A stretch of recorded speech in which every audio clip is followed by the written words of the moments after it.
ನಮಸ್ತೆ ಫ್ರೆಂಡ್ಸ್. ಶನಿವಾರ ಸ್ವೀಟ್ ಗೆಣಸಿಂದ ಒಬ್ಬಟ್ಟು ಮಾಡೋಣ, ತುಂಬ ದಿನ ಆಯಿತು ಅಂದ್ಬಿಟ್ಟು ಒಂದು 5 ಗೆಣಸು ನಾನು ಉಪ್ಪು ಹಾಕ್ಬಿಟ್ಟು ಚೆನ್ನಾಗಿ ಬೇಯಿಸಿ ಇಟ್ಕೊಂಡಿದ್ದೀನಿ.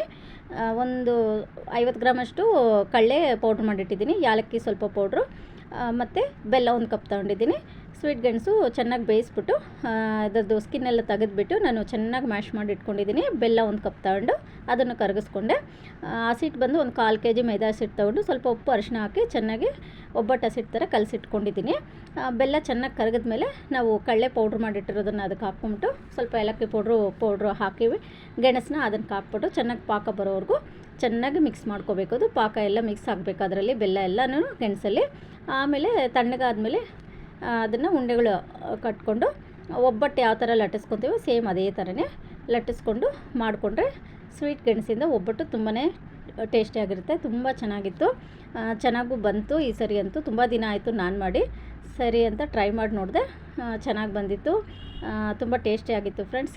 ಇದು ನೀವು ಒಂದು ಸಲ ಟ್ರೈ ಮಾಡಿ ನೋಡಿ, ತುಂಬಾ ಟೇಸ್ಟಿಯಾಗಿದೆ. Thank you friends. See you next blog.